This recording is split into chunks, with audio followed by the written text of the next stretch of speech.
when I was watching last year's games, he has an impact, doesn't he? Like, he's one of the most effective components of the proponents of the breakdown in the league, and his turnovers, you know, are kind of legendary nearly. And of course the coaching group, you know, often talk about when he's nearly available, like how we're going to get him back in the mix, because clearly you want his availability. But from the first sessions and the first games, you just kind of knew you had someone who's got a very specific set of skills that are kind of unmatched in the league, with his ability over the ball and his just defensive, destructive capabilities really in the tackle. For a small guy, he's just so dynamic, technically incredible, and then the kind of turnover records that he set last year just show that he's got a point of difference at the breakdown, which sets him apart from other sevens in the league.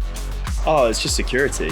You know he's going to make the tackles, you know he's going to get turnovers. It's just, and no one plays like he does. I don't think there's anyone in the league that can do what he does. He was probably going to be player of the season, I think, in the Premiership. He was on an outstanding form, not just his turnovers and his jackling and putting pressure on the ball, but his influence around attack, you know, linking up play. His work rate was huge as well. If he carries on the form of last year, there's no reason he can't be running out at the other side of Twickenham in the not too distant future.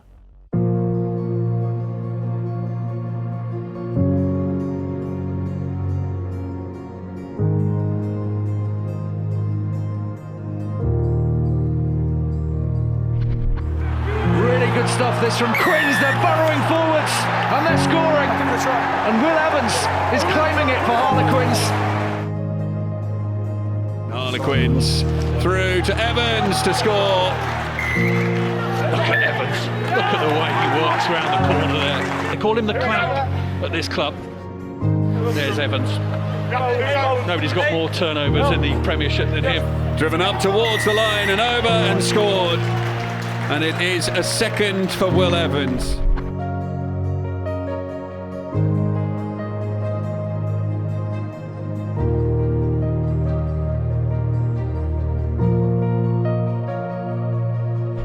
Backwards off Quins, play on, backwards off Quins. Evans. Could do with a little bit of support on the shoulder. Lorde goes in to assist with a clear out. Stay down, stay down. He just got twisted in the tackle there. That is really nasty. Oh yeah, he's in a bad place, Will Evans, isn't he? Show the arms tackle. A sad sight. Will Evans making his way assisted off the field.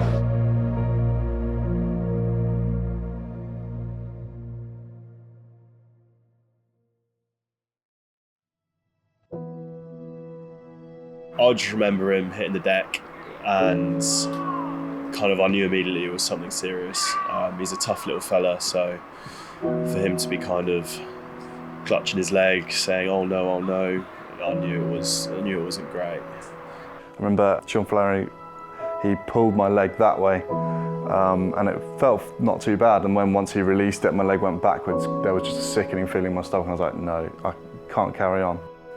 The fact that my leg twisted like that and spiral fractured the whole way up is just a complete freak accident. Ultrasounded in the changing room. They're pretty confusing. I had no idea what I was looking at.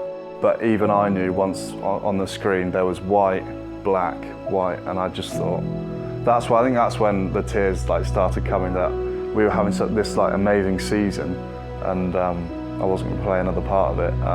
And the lads came in after half time, and I was hid round the corner, just blubbing my eyes out, and one by one they'd pat me on the back and say it was all right. The game was obviously still being played, and I think Andre got a red card, and I was in the Land Rover on the way to the hospital thinking, oh, the game's done, I've got injured, I'm out for the rest of the season. But then once I got to the hospital, I looked at the scoreline again and saw that Smithy had gone over the line, so it gave me a bit of a boost. Darts back against the grain, Marcus Smith will win it for Quins! You see someone like that go down, you know they don't go down easily, and you know it's going to be pretty serious. So, you know, I think everyone was really hurting for him because he'd had such a great season. He was really influential in how we were doing things, and that was an important game for us. You know, it was a pivotal part of the season, and he had a big impact in that game until he went off. So, you know, he's such a great kid. I think the way that he behaved during that last period is a massive testament to his character. If you kind of look through all the videos of the semi-final and final, there are clips of the guys supporting us and Webb's at the front, giving it absolute large. You know, he's got his hands in the air, he's shouting, he's screaming, he's cheering us on. He was obviously pretty gutted not to be involved in the rugby side of things, but he got involved where he could, and he was amazing during that period. Those memories will live long in the memory. Me lifting the trophy with Jack Kenningham, who came on and did an incredible job, and is still doing an incredible job, and he will do an incredible job for the next 10 years for Quins, I'm sure. It was great to watch, but it was real sad not to be involved in. One part of you says I played a lot of the season and contributed a lot, but the other half of you says you didn't play in the semi-final, you didn't play in the final.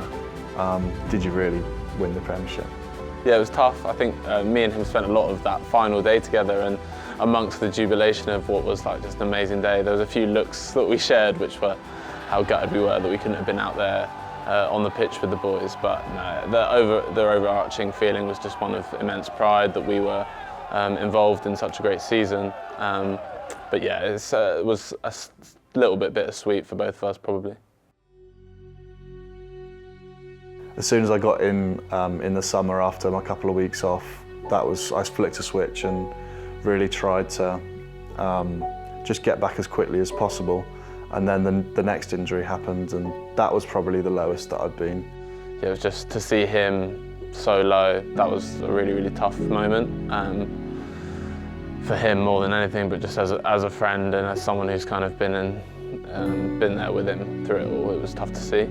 I went to do a 15-metre sprint at 100% and just felt a real bad, painful pop in my hamstring and collapsed instantly. Those 2 days in limbo between pulling it and then being told that I'm going to need surgery again was pretty devastating. And I did feel guilty as well at the fact that maybe I hadn't done enough within myself to be able to keep myself fit. But the medical staff sat me down pretty quickly and said that you'd done all you could, and sometimes these things just happen. And you can feel like it's the end of the world, and then you can have a good day of rehab and feel like you need to be back playing that weekend. So even though now it's coming towards the back end, we're just trying to be as process orientated as possible and just try and finish these last bits of rehab off and hope we both come back. I think he's going to be due back a little bit earlier than me, and I just can't wait to see him go.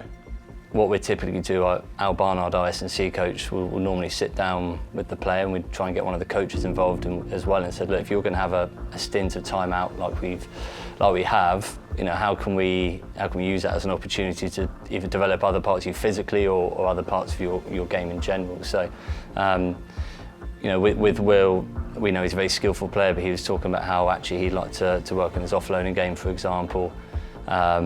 And actually put a little bit more size on his upper body. Doesn't matter what kind of injury you get, and any long-term injury is going to have a challenge. I think with someone like Will particularly, where he's gone from playing week in, week out and playing incredibly well, and then literally in a moment he's faced with 9 to 12 months on the sidelines. That's always going to be a challenge, and I think first thing for us is obviously understanding how we're going to plan his rehab process physically, but I think in the early stages actually having an appreciation of the emotional toll that the player goes through.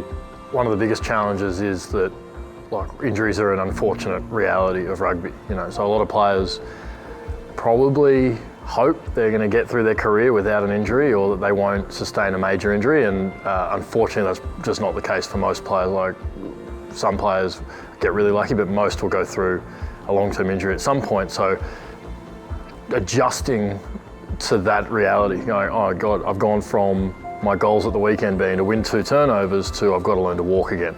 You know, when you have an injury that serious, it's not just the physical recovery, it's getting back into the flow of the game and the kind of mentally getting back into the battle because of, you know, the type of injury it was.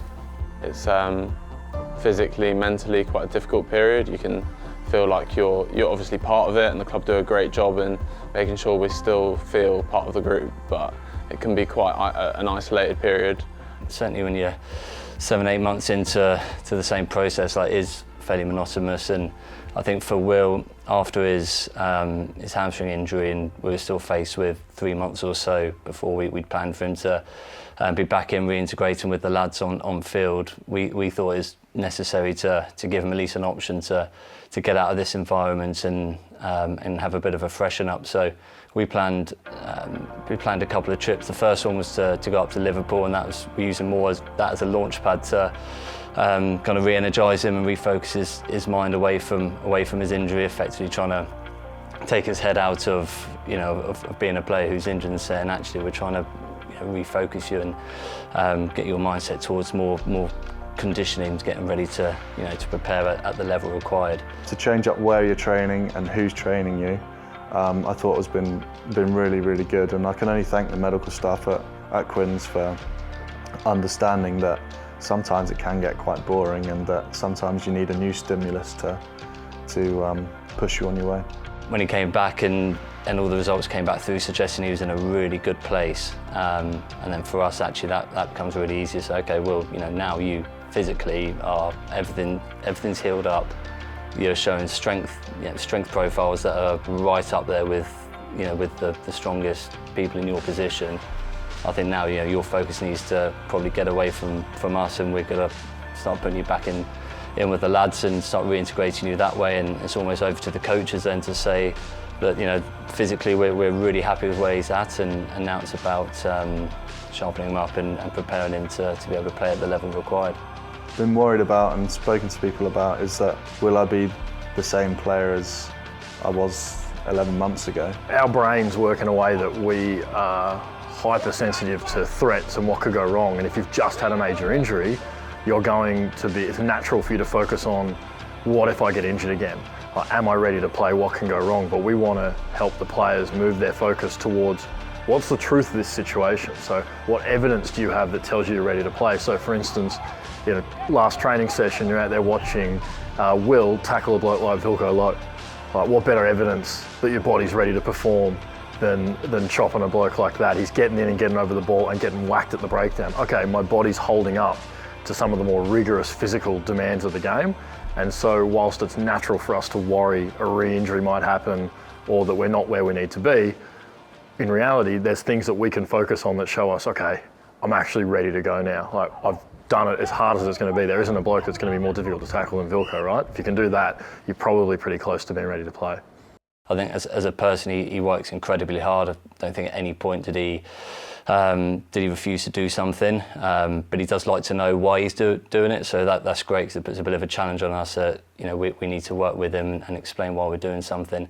I think one challenge we had with Will is he puts a lot of pressure on himself, and if when we do set these benchmarks at the end of a set period of time, if for example we've set four markers that we wanted to hit and he's only hit 3 of them, he'll focus more on the one he hasn't hit, and would generally get quite down about that. So I think again, part of our role is to make sure we're framing that properly to him and looking at the positives. But he puts a lot of pressure on himself, and I think because of that is one of the reasons he's at the moment coming back looking in really, really good physical condition. He's going to have really high expectations, so one of the jobs is to lower those expectations. It's about just getting on the field and getting a flow and feeling the lungs, roar and feeling the legs burn, and then slowly over time as he builds more minutes, it'll be interesting to see how quickly he gets back to his full form. To think what he's gone through over, I can't even imagine what it is now, like 12 to 16 months, or it feels like that.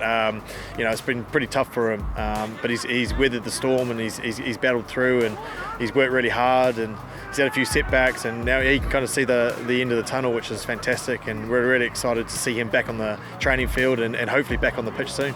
As soon as you get your boots on, you feel like a professional rugby player again, not just someone in the street who's hurt their leg. So that was really nice. I think that was a huge marker. And then my first training session, the boys who haven't seen you on the field for a good 10 months, finally you've come out from hibernation, give you a little clap at the start of the session, and then you forget about it and you're back into it. Hopefully, now he's got the opportunity to get back on the training field, get comfortable back into the system and the way that we do things, and just get his hands on the ball and enjoy himself. It's great to see his smile. Good stuff.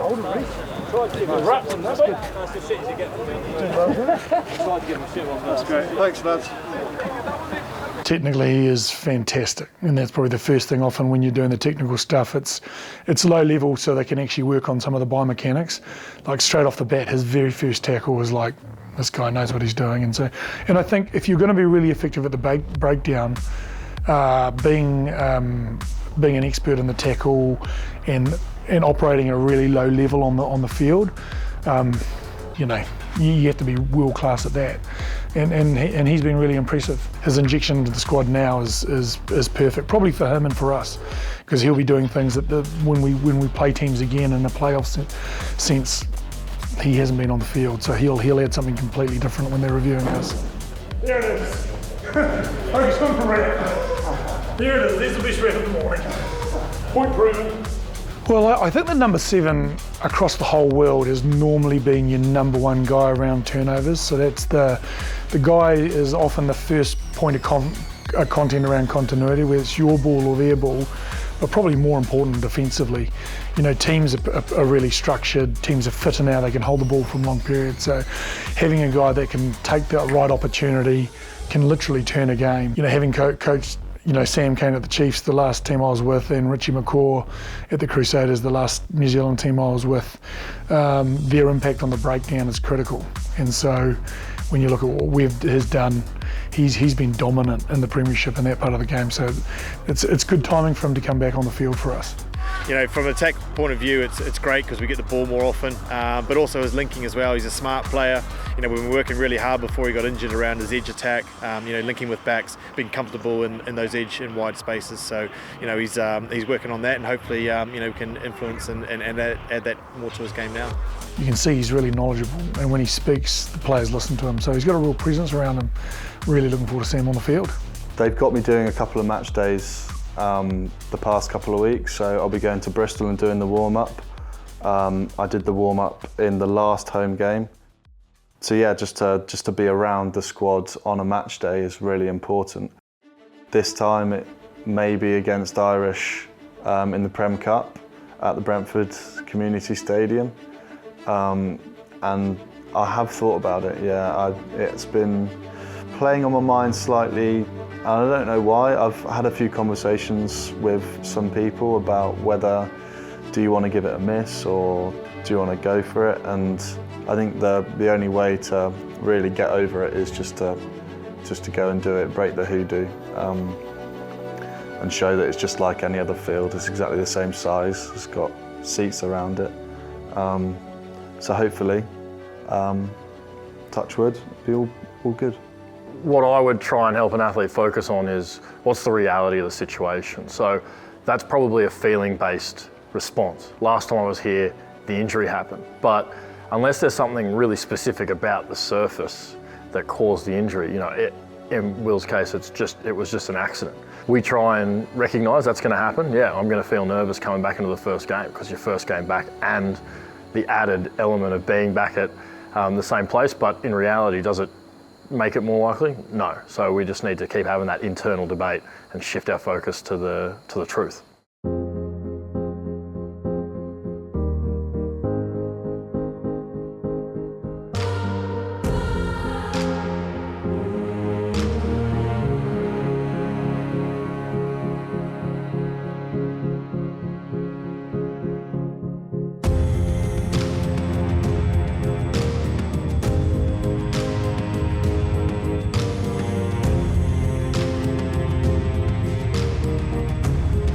To have people that you don't know and have never met reach out to you and just say that they're rooting for you, they understand how I feel, and they can't wait to see me back playing, and it's just been really, really nice. Not from just Harlequins fans or from Leicester fans where I used to play, but just from the whole rugby community.